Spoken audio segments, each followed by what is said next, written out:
What's up, everybody? It's your boy Vlad the Bull, your number one embrace coach. And I want to let you know that my book, The Embrace Method, How to Leverage Your Trauma and Pain to Live the Life of Your Dreams, the second edition is now available on Amazon for purchase. Through heartfelt anecdotes, practical exercises, and profound insights, this book will show you how to confront your demons, heal your wounds, and emerge stronger and more resilient, ready to embrace a future with limitless possibilities.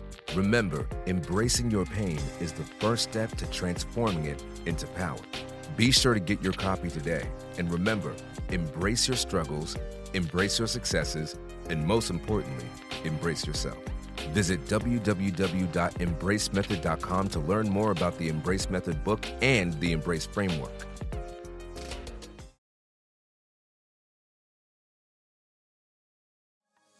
Welcome to the Roots and Rhythm podcast, where we explore the essence of culture, our experiences, and a healing journey that shapes our growth and family.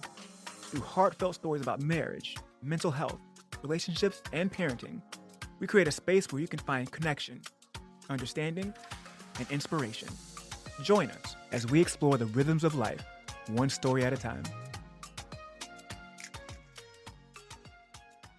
What's up, everybody? Yes, welcome to another episode of the Roots and Rhythm podcast, where we explore the rhythms of life, one story at a time. It's your boy, Vlad the Bull, your number one embrace coach, and I am joined by my lovely co-host, the one and only Angie, La Cyber Mommy. La Cyber Mommy is in the building. The Bull's in the building.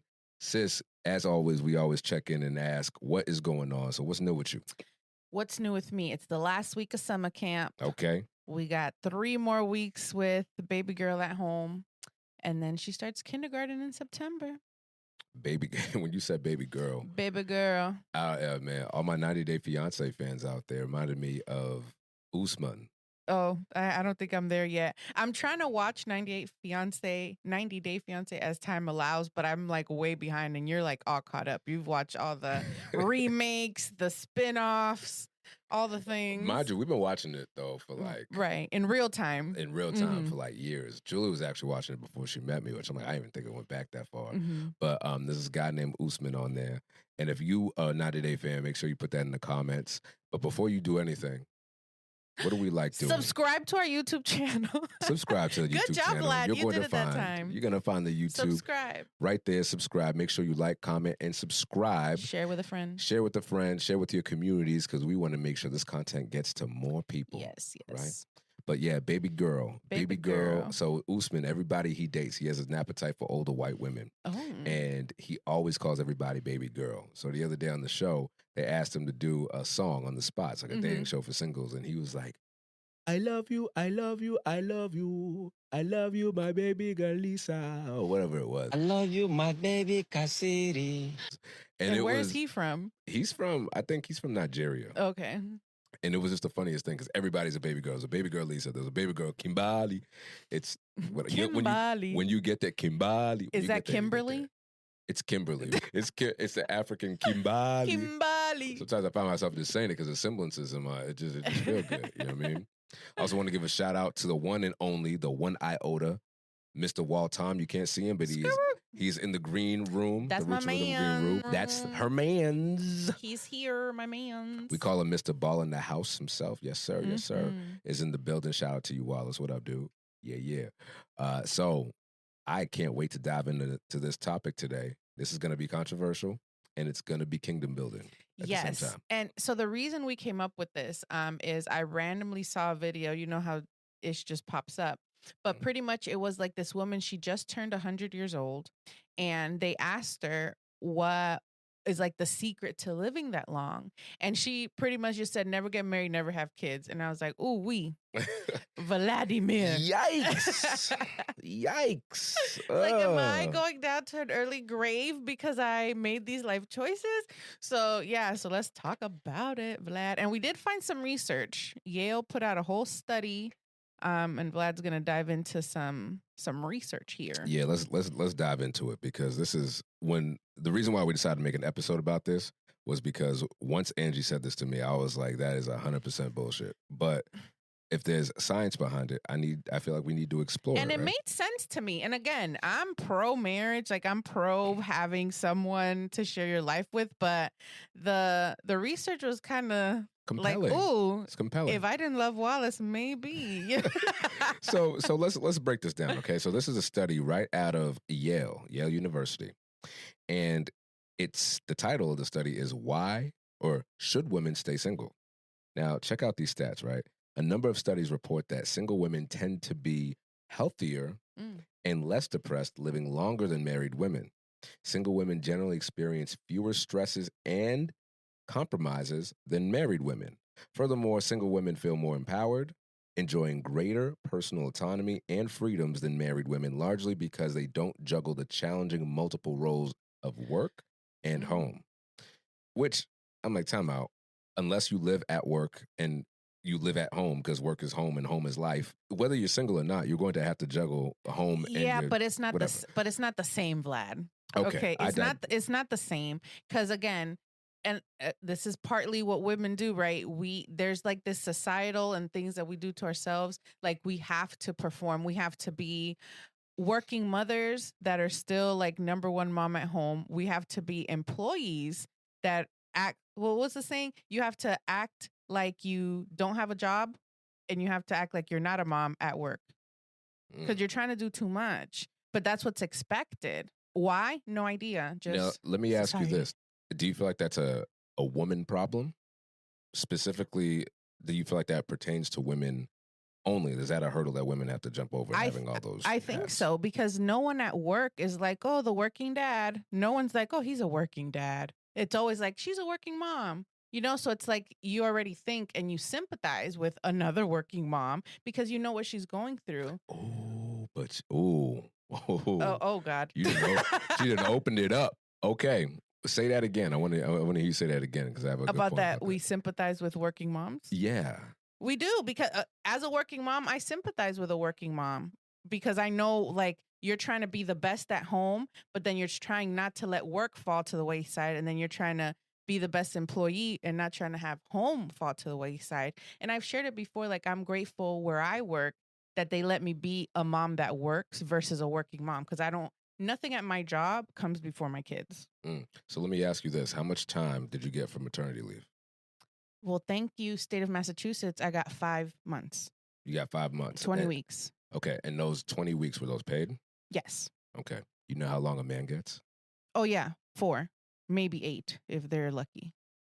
So when I was working in the state police, when Lito was born, or when Julie was pregnant, the maximum of time I would get when Lito was born was 10 days. Dun, dun, dun. And the reason why I wanted to hone in on the empathy part, that you empathize with other working moms, is because that is the piece that's the link that's missing in male circles, is the empathy of working dads. But that doesn't change the fact that dads work too. In a 2-parent household, everybody's working, right? Everybody's working, correct. If everything's going well. Yeah, if everything's going well. But I also don't think that most men, let me say, because you and Wallace do a pretty good job at this, but I don't think most men are leaving work, like their day job, coming home and then thinking, I have to do all these things.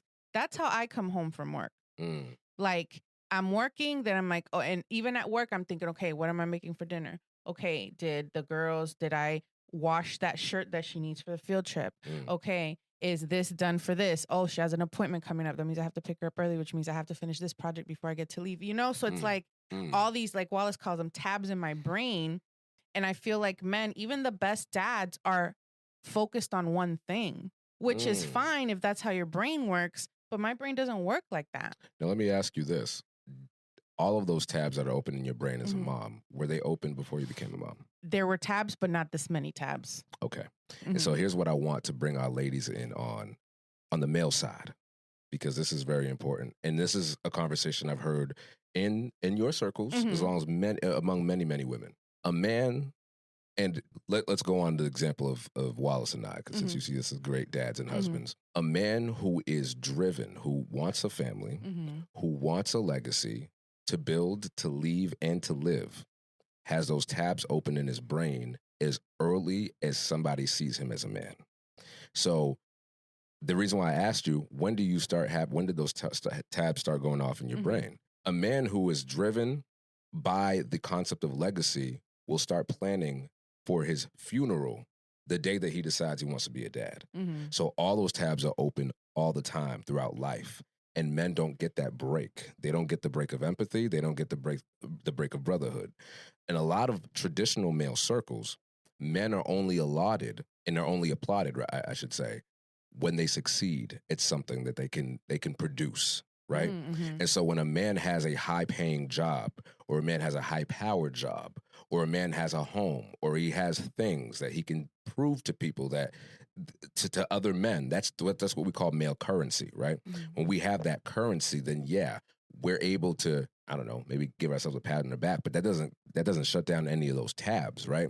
We're always thinking about not necessarily what Lito's having for dinner or the tie-dye shirt, but I'm always thinking about how much money is in his investment account. How much money did it just lose? How are we going to pay for his school? How are we going to pay for this program? What am I involving my son in that is going to help him be self-sufficient when it's over, right? When I'm no longer here. See, a man who is kingdom-driven and legacy-driven will look at at parenthood as not as something that he has to do, but something that he is required to provide for and set up. Like, I'm thinking about generations from now.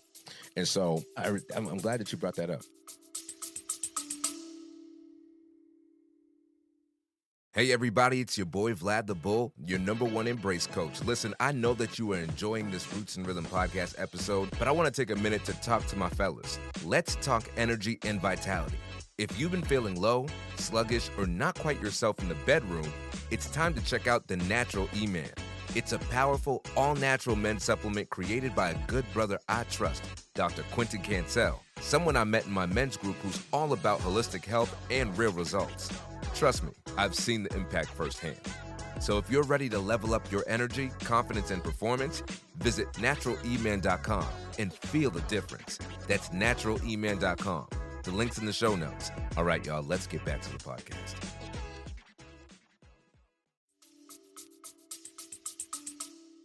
But I think the difference too, Vlad, is women are also thinking about those things, not necessarily to the degree that you just mentioned, but it's also a tab in our brain. Right. Like, am I going to be able to retire when I want and still pay for school? Like, all those things. But I feel like what's missing and the disconnect between traditional men and women, as we're talking right now, is that we're in the details of what's going on today. And I feel like that's why women get burned out, because yes, you're thinking legacy. Yes, your fears and what you're thinking is valid, but it's like, okay, what does that have to do with right now and this shirt? You know what I mean? So what does it have to do with this shirt? Like, right now she has to eat and she's going to come home hangry. So yes, think about that $5.29, but what does that $5.29 have to do right now if she's going to be upset and I got to deal with that attitude today? You know? So it's like, if a little bit of that can be put into the day-to-day monotony to you, but real life to me, that would be wonderful. But how are those real-time events from the day-to-day not affecting the man or the husband? Oh, it affects Wallace, but I'm talking about in the grand scheme of men and what you see, the resentment on social media from women. It's apparently not affecting them at all, because they're like, who cares? So I want to dig in on that resentment piece, because here, the next line in this study says that wives are generally less happy than single women. Remember, there's the same study from Yale. With many resentful of being married to the wrong man. That's the main piece of it, Vlad. The wrong man. Okay. So, that being said, I really want to break this apart, because a lot of the conversations I see happening online among women being resentful to the men for not helping out more around the house. My question has always been, what was your selection criteria? What was your application process? Did you just want a man to fulfill your need or vision of being a mom and of being a wife, and then maybe some things changed and maybe you realized you didn't want to give up as much of your autonomy, or maybe you realized you really wanted to hold on to your goal? Or did you just choose the wrong man, or you just chose any man that was willing to give you what you want? Don't do my sisters like that, because what I think happens, is this picture is painted of, oh, this is a great guy, and he could be a great guy. He could be a wonderful partner, but then the realization of everything that comes with starting a family, having kids, getting married, having a home, it's like not what you imagined it would be, because you're fed these like false narratives, like, oh, I'm gonna have my 2 kids, a boy and a girl, and my white picket fence, and it's going to be this. But then you don't think about like what it takes to be an actual parent. You're not going to sleep in those first couple years. You can't do anything that's for you. Everything is for the family. Like you can't just think about yourself. You can't just run to France when you want to go to France. Like you have to think about all these things. And I feel like you don't realize it until you're in it, because again, anytime something's about to happen to us and I'm like so excited, I'm excited the moment that like we think about it, start planning. And for Wallace, he doesn't get excited until the thing actually happens. Like we're in it. We're on the airplane going. We're on the ship going. The baby is out and here. Like he's not nesting. Like we're like getting all these things ready. So it's like when these bad husbands or not ideal partners, that thing happens, then it's like, well, they weren't equipped for this. So it's not that they're a bad person. They just didn't realize what it took to have this thing. Yeah. And I think that's what this study is pointing at. Because when I saw this, I was like, huh. So the issue isn't necessarily marriage as an institution or as a life's choice that is making, in this study, women unhappy or unhealthier. It's being out of alignment with their partner. And that's an important distinction to make. And being out of alignment can happen. 2 people can be on the same page, and then life happens, events happen, and then suddenly their philosophies change or their outlooks change. But on the onset, if somebody is not who you want them to be, I feel like a lot of people, and this happens with, actually, let's talk about this too. I feel like this happens with men. Men are more visual at first, and then secondarily comes, how can I see her as a mom, as a partner? But women, I feel like a lot of times, and correct me if I'm wrong, will select based on potential and not necessarily based on what's in front of them. And that's the problem, because I feel like sometimes those signs are there.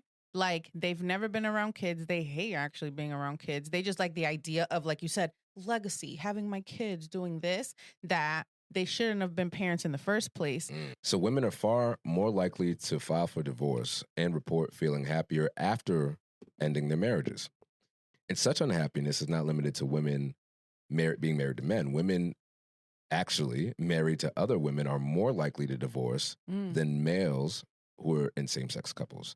And women have higher expectations of marriage, to your point, than men, and have higher demands for meaningful communication and relationship quality. So that actually goes back to what we were just talking about, how I was saying how men are primarily visual, secondarily attributes, looking for attributes that will make for a long-standing partnership, whereas women many times will sacrifice compatibility as they see it for potential. That brings up something else too, Vlad. I feel like women are conditioned, especially when we're like little girls, to prepare to be a wife. It's always like, oh, remember you set the table like this. Oh, and maybe it's just in Caribbean culture. Put it in the comments if it's, if you're from somewhere else and you also experience this. But it's always like we're always teaching girls how to be wives and mothers, but we're never teaching sons how to be fathers and husbands. We never have those conversations. And again, maybe it's just in my household that those conversations weren't had. But my mom would sit us down and be like, okay, because when you're a mom, you do this. When you're a wife, you do this. But my dad wasn't having those conversations with my brothers. Like, remember when you get married, when the women, and never. Well, I'd actually push back gently on that. I think there are 3 scenarios across the board, whether you're a man or a woman, whether you're a son or a daughter.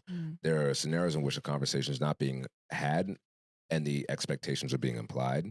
There's another scenario where the conversation is being had, but it's not a conversation conducive to long-term partnership, right? Yeah. So those conversations happened all the time for me growing up. Not necessarily how you should be as a husband or a father. It was either through the prism of this is how you should not be, and this is how your wife should be.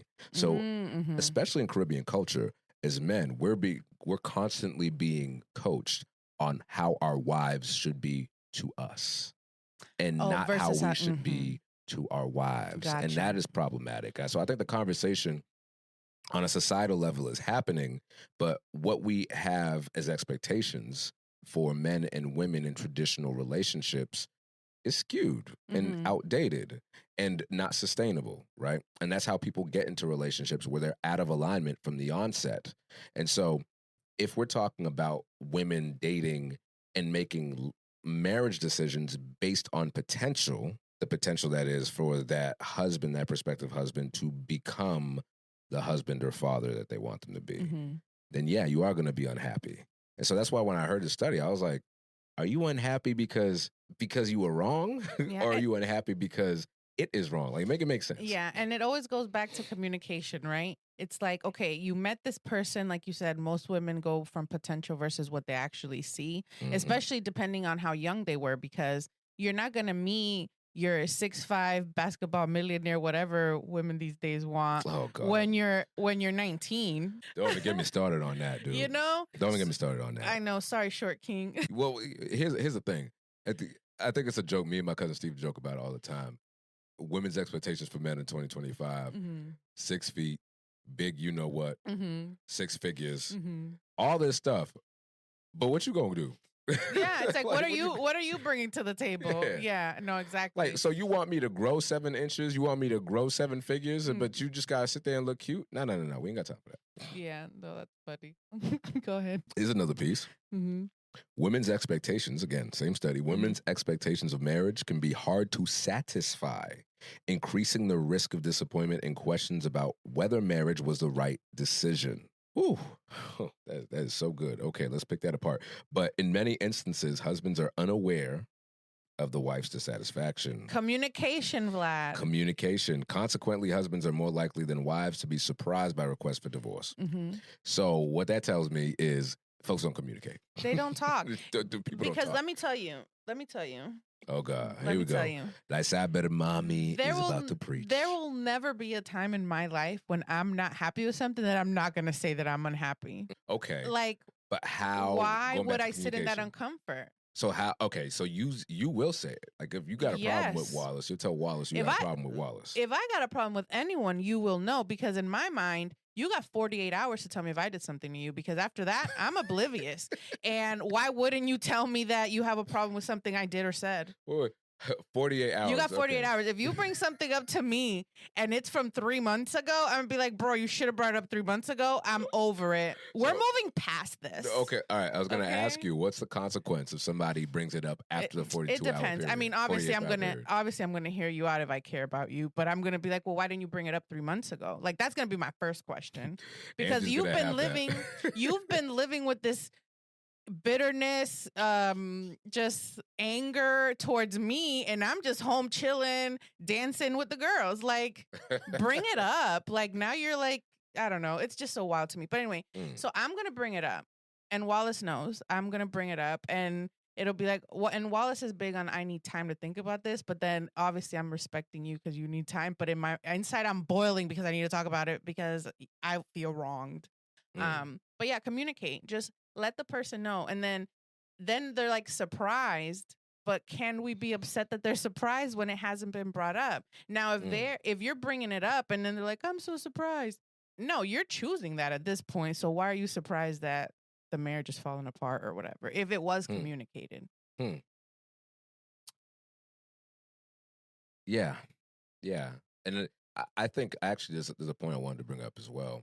I think what happens oftentimes in relationships is maybe there might be somebody who has a qualm or they have dissatisfaction, bring it up to the partner, and then the partner either hears them or they don't. They be like, I don't want to listen to that. That's not true. Whatever. We're just going to dismiss it on sight. Or they do hear them out. And then if they're asking for help or if they're raising an issue that hurts them or that bothers them, they don't see any action after that. So the communication can be happening, but there's no follow through on the other side of that communication. So then that partner who's raising the issue becomes discouraged and is like, well, what's the point of me saying anything to you if you're not going to do it? Right. Now, are they just going to get up and leave the relationship? Probably not. But they'll eventually just stop bringing things up out of fear of disappointment, lack of follow through, so on and so forth.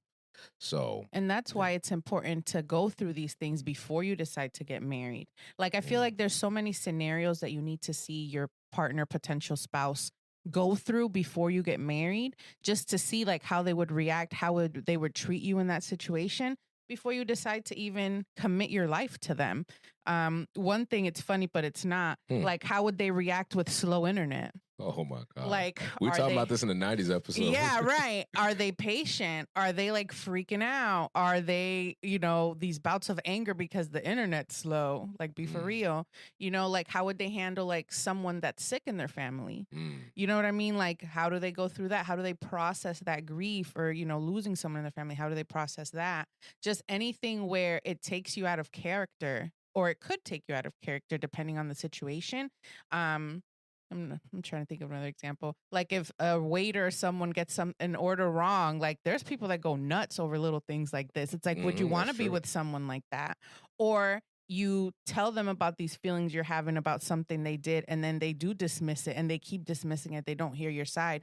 Would you want to be with someone like that?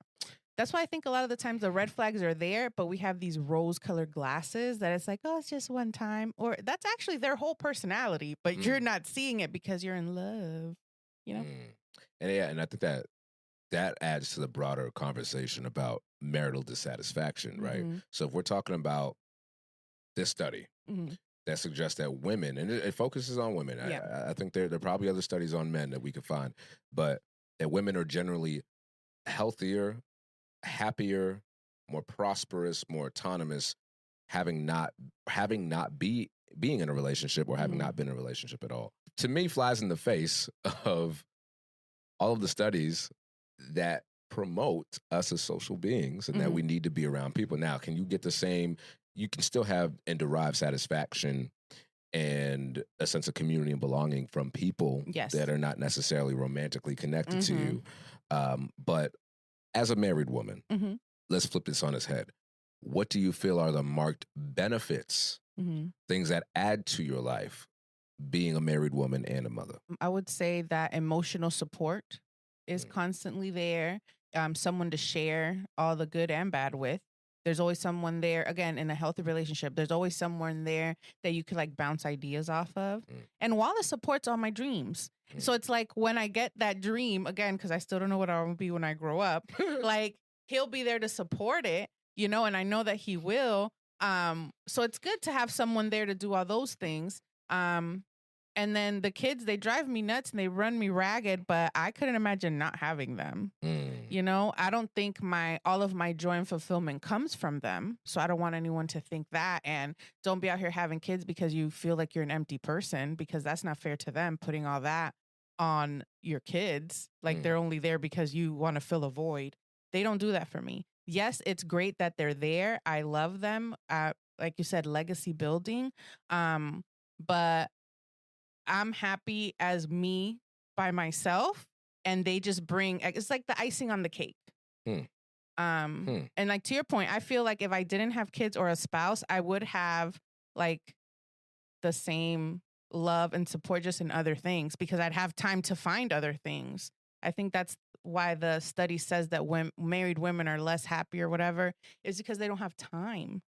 So let me ask you this. If you had a girlfriend or a sister, we know you got several sisters, say one of your sisters was single and hadn't yet found a long-term relationship, and they were on the fence of whether or not to even pursue that, right? Say they have a really good job, say they have a really strong career, and they're independent. They provide their own place to live. They have their own house. Everything they've given is their own. So they're like, rich auntie vibes. Yeah, like I don't really think I need to. I don't think I need a relationship. What would you say to that person? Good for you. If they honestly are happy, Vlad, like your happiness and that joy shouldn't come from one person, kids, whatever. It should come internally from the things that you find joy in. Yes, we shouldn't do life alone, but that doesn't mean we should do life only with a spouse. You could be single and not alone. And conversely, you can be full of community and feel lonely. Right. You can be together in a relationship and there's still feel plenty of married people, Vlad, that feel lonely every day because they're not getting those needs met. One, because they don't communicate or the spouse doesn't want to do whatever. But you can be single on paper or whatever, let's say single on paper, and be the most fulfilled person because you have those needs met from your family, from your friends, your community, your job. Yeah, but you can't have sex with your coworkers or your family. Well, some people don't need to have sex, Vlad, so it's fine. Or they can just get those needs somewhere else.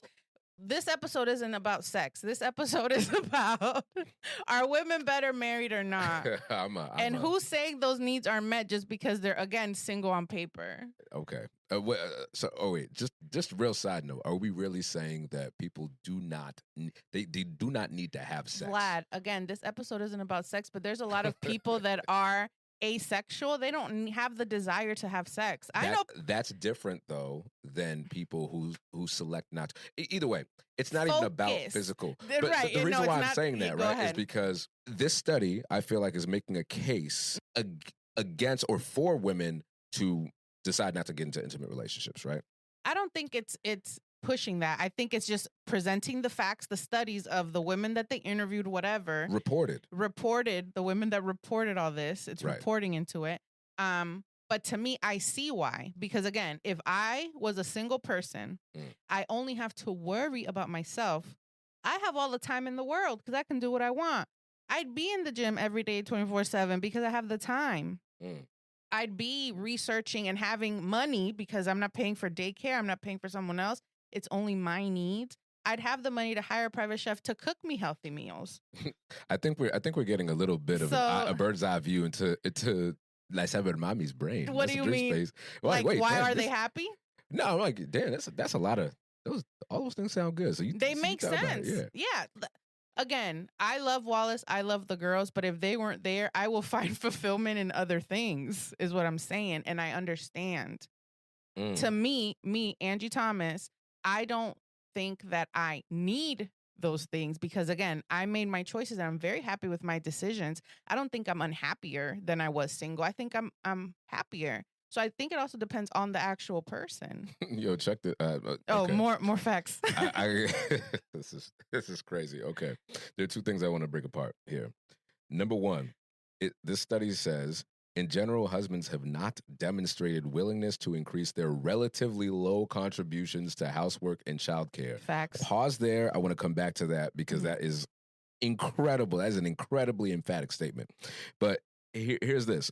People also, meanwhile, while debating whether this is good enough for women, try alternatives to marriage. And so the study shows that while marriage poses negative effects on women's health and longevity, dog ownership provides benefits for men and women, such as lower blood pressure and reduced cholesterol, and pets don't come with in-laws. So there's that. So I want to talk about the hard thing first. That was a little difficult to read. If you couldn't taste it, maybe Vlad's in his bag. But men have demonstrated little interest in contributing to their relatively low contributions. Ouch. Yeah. Ouch. Ouch. So again, this is all, studies are only as good as the information that's been given, right? So how do you interpret that? Well, you brought up a good point earlier when I was like, oh, all the details and like, we're thinking bigger picture. Well, thinking bigger picture, Vlad, what do the dishes have to do with legacy building? You know, like what does that have to do with it? You know, I'm thinking the dishes need to be done because I need to cook because I need to do this. Again, I'm thinking everyday tasks. But if every man, and again, I don't think what you said is wrong. Yeah, legacy building is very important. But what does that have to do, again, with the day-to-day? So you're thinking bigger. So you're like, well, what I'm doing is more important and more impactful. The dishes are nonsense. Well, and I think there's another aspect to legacy building. Like legacy building is one browser with many tabs that are open in a man's mind. But also keep in mind that men have been socialized to love and show love by ways of provision, not necessarily by way. And that provision is, okay, you want to do the dishes, but the dishes can't be cleaned if there's no water. If the water bill's not paid, then there's no water. We wouldn't have a kitchen if we didn't qualify for this home. We wouldn't qualify for this home if I didn't make more money. I wouldn't make more money if it wasn't drilled into me that in order for a woman to love you and see you worthy as a husband, that you have to make enough money to be able to provide for one or both of you at any given time. And right? Vlad, you said it. You weren't conditioned, just like dishes are conditioned to be a woman's job. Oh well, I'm gonna push against that. Well, listen, that's true. That's well, true. Remember, in my house again, I'm only talking for the Hernandez household. Girls did the dishes because that was a girl's job. Okay, that's wild. You know what I mean? But it's wild, but it's in a lot of houses, right? Yeah, and what did the boys do? Take out the trash. Trash is a boy's job. Oh. And we joke about it in my house because I'm like, well, let's take out the trash. That's a boy's job. That and you're the only boy light. here. That sounds light. Damn, if all I had to do was change the trash, bro, take out the trash. Ain't nobody telling you to touch the trash. Ain't nobody telling you to dig in the trash. You just got to put it outside. Oh, no. So let me clarify for all my Caribbean folks. Yo, men, I can't even speak for everybody, but let me tell you what it was like in the Louissaint household, okay? Doing the dishes was a me job or a Serge job. Well, doing the scrubbing the bathtub. But let me Ajax tell you why, though. Sunday. Let me tell you why, Vlad. Your mom would have ran herself ragged. She didn't have daughters. If you had a sister that lived with you, true, you right. Your post-sister, right. She's the only girl. At least there was right. 4 of us. Right. We could divvy it up, and we all did, took our turns. Mm. But one girl in a Caribbean household, pobrecita, I feel bad. One girl, just one in a Caribbean household is the equivalent to 4 male it's a responsibility lot. It's a lot. And I talk about elder sister, but thank goodness it wasn't just me and 5 brothers. Oh my goodness, it's too much.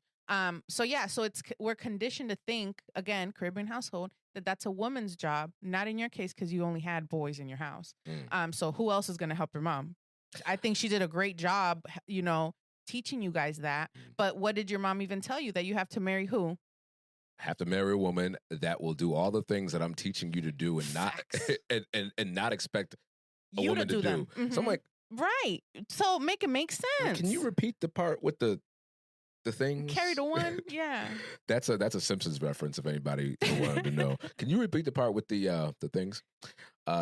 Yeah, no. I agree, because on the other side of my house, where my cousins lived, my cousin Lisa was the sole female, not the sole female cousin, but the sole female cousin in that house. In the house, in a house full of women. All the women did the cleaning. All the women did the cooking. All the men did outside things. If you had a yard, you're out there doing that. We didn't have a yard. Well, there you go. They ain't doing nothing. And my aunt owned the house. Damn. Yeah. That was completely lopsided. That was crazy. And actually, as if you guys watched the earlier episode about finances, we were talking about my family.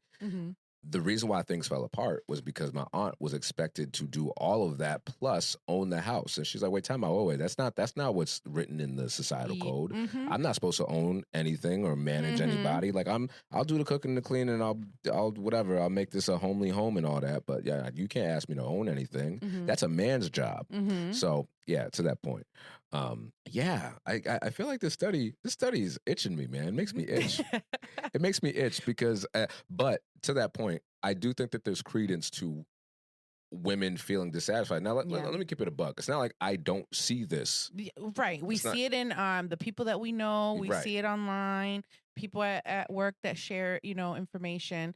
But yeah, it's definitely an epidemic of men not doing what they're supposed to do. So let's talk about that then. So I try not to cuss. From a woman, listen, you could cuss. This is our podcast, Roots and Rhythm. If there's a rhythm in your mouth that needs to come out, then let it come out, one story at a time.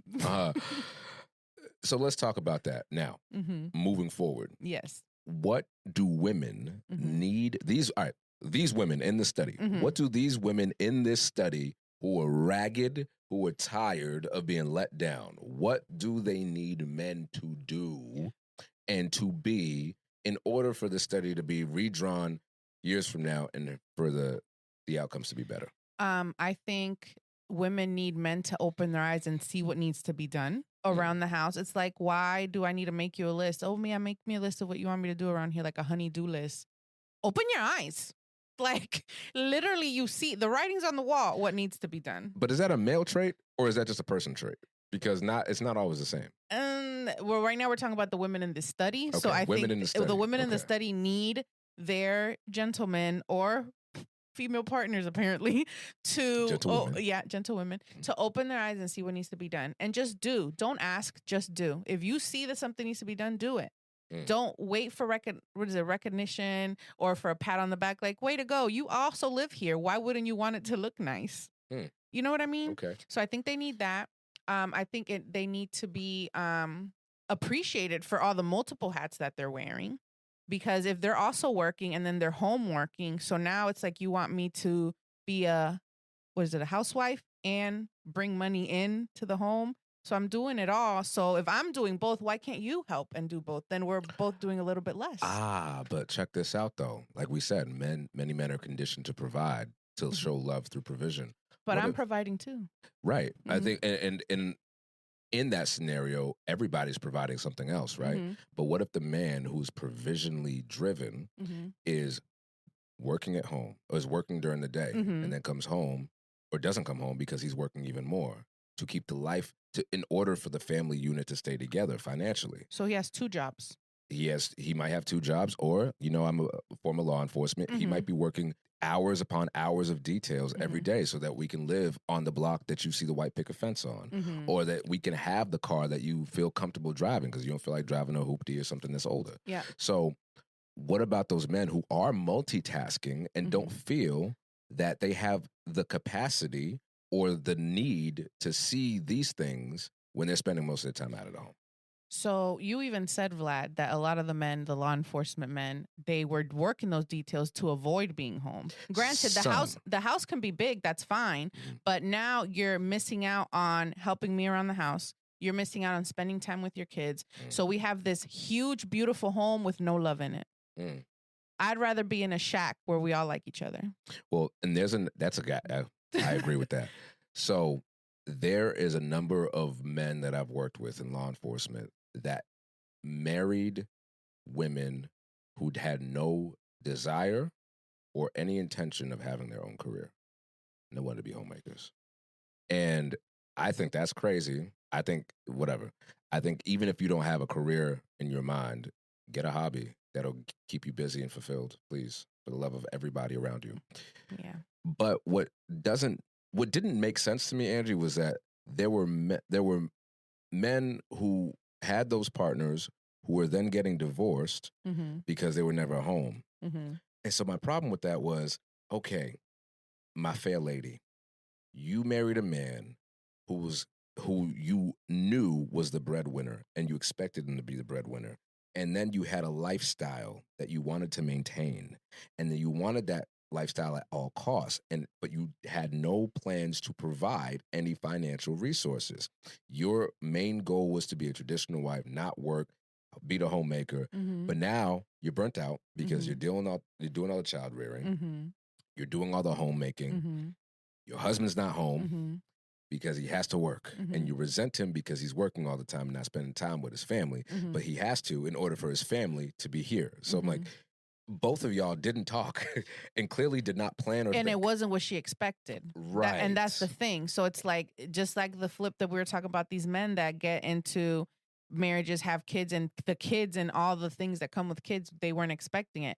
I don't think she was expecting to be lonely in the marriage that she decided to have because she wanted to be a traditional wife at home. But to your point, that's what it takes to have the house that you want when you're not bringing in income. Is going to take you being lonely, boo. And so it's like you have to pick your battles. So, okay, maybe if she, again, has a conversation and is like, hey, I miss you being home, I'm going to pick up even, again, it doesn't have to be like this whole thing, but if you want to go back to school to make more money or whatever, or just pick up some sort of, part-time job so he doesn't have to work 3 details. Now he only has to work 2. At least that's still time home. You know what I mean? Like work together to get the life that you want. But yeah, I don't think that that's fair either, putting all those expectations on a man for you to just stay home with your feet up. And granted, not feet up, because being a stay-at-home mom, it's a lot of work. Yeah. And I don't want to take that away from anyone. But in this example, working would help him be home. So let's get a little job or something. let's get a little job. Just a little something. Help out, Yeah. Well, you hit the nail on the head. People don't plan on being lonely. People don't plan. You can't plan for everything in life, but if you're curious enough, if you're nosy enough, you can actually see when things are happening right in front of your face, provided that you surround yourself with people and with resources that help you identify and assess, right? Yes. Those are 2 skills, or maybe they're the same skills, identification and assessment. Maybe they're separate skills. that you need to master in life, no matter what you do. Whether we're talking about relationships, we're talking about work, we're talking about hobbies, we're talking about exercise. To talk about another episode, identification of a goal or a problem, and then assessing what is needed in order for you to achieve or surpass that problem. Yeah.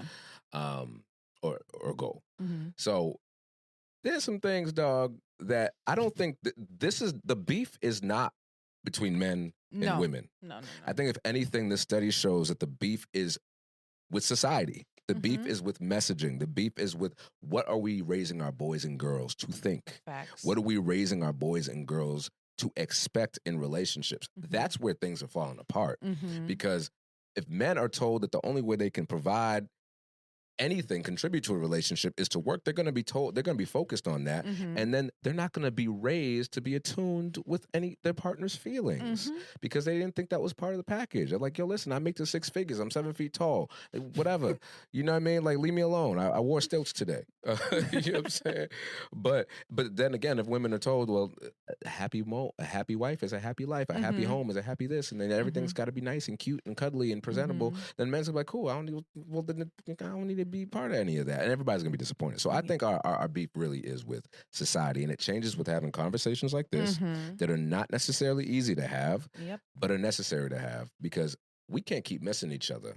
Exactly. And getting mad. And have those conversations early, Vlad. Yeah. Again, if you're in the thick of it, in the thicket, and already in a marriage, start having those conversations. But if you're not married, have those conversations as early as possible. Like, what are the expectations? Because you don't want to make it have 10 years after the fact.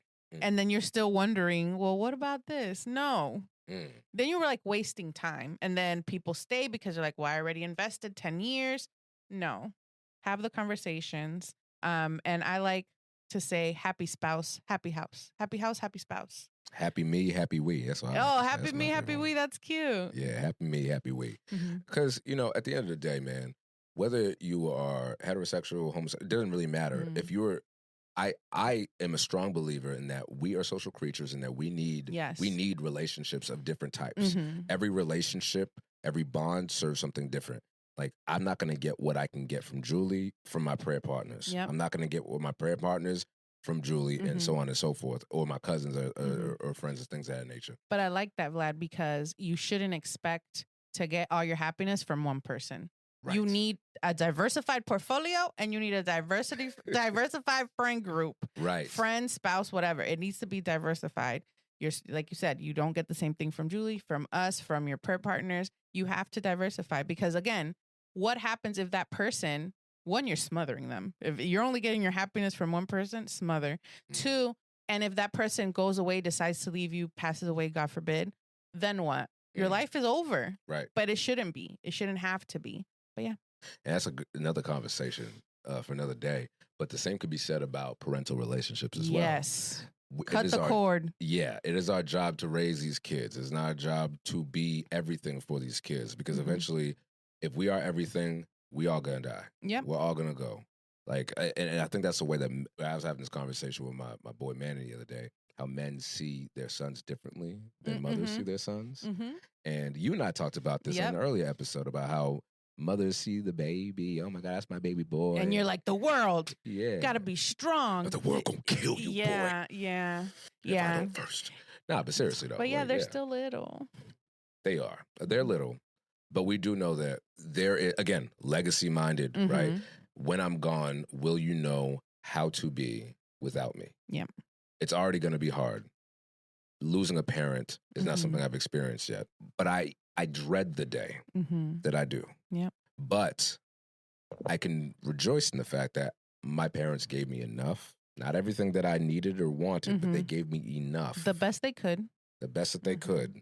To give me a start towards building something of my own, becoming who I am. And I'll tell you, if you know me, I don't like being told what to do. Okay, don't tell me what to do, which is why law enforcement was not the best choice of career.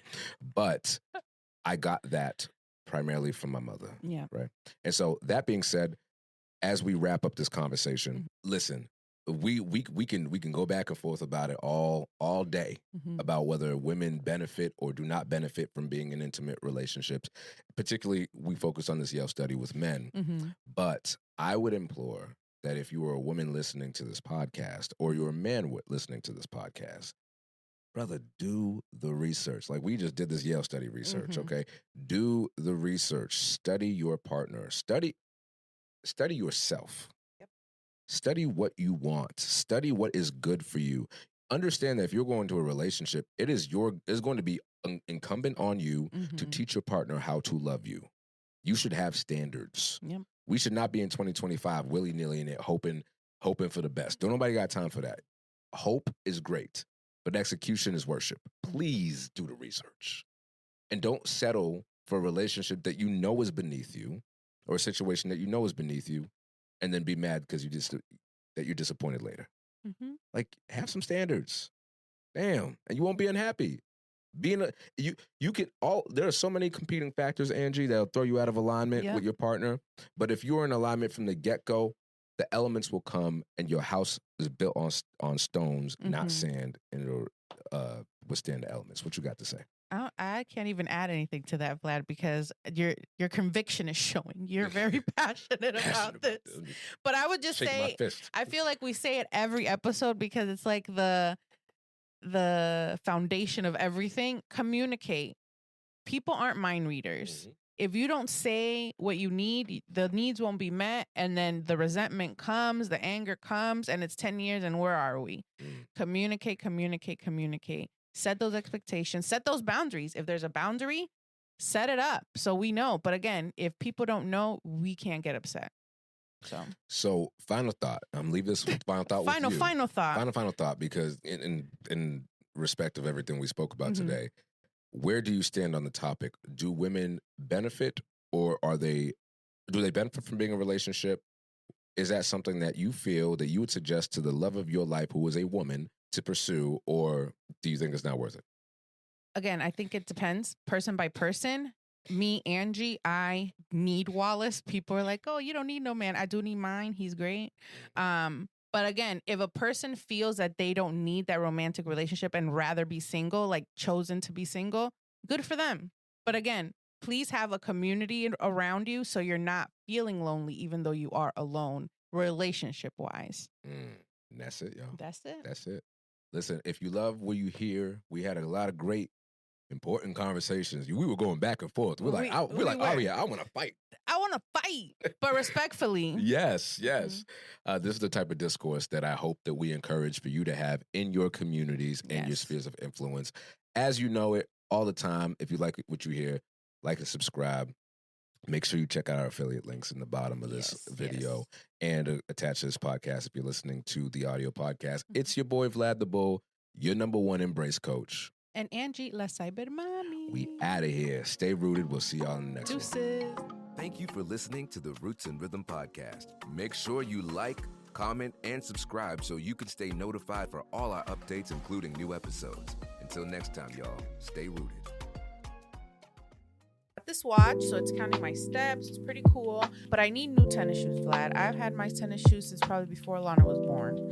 So do you have any recommendations? I know you're on your fitness all the time. I used to think that you had to spend at least $150 on shoes, sis, in order for you to actually get some quality ones. But I'm telling you, these new shoes that I tried out, it's like you're walking on air. Matter of fact, you don't even remember you're walking on them at all. It's like you don't even remember you put your shoes on. One time I thought I was barefoot. I'm like, yo, where's my shoes at? Oh, I love that. And are they light? Oh, they're super lightweight. They make my old shoes feel like dumbbells by comparison. I'm telling you, these shoes are comfortable, they're lightweight, and it doesn't even feel like you have them on. And on top of that, you can wear them anywhere. They're designed for people who are on their feet all the time, for the moms and dads who are chasing around the kids. So I would highly recommend them if you're looking for something new. So what are they called and where can I get them? You can get them at standplus.com. You go to standplus.com, put in our promo code ADX for an exclusive discount off of your next pair. They are the best all-day recovery shoes, so go ahead and get you a pair. I'm excited. Thank you, Vlad. Come on, let's do it.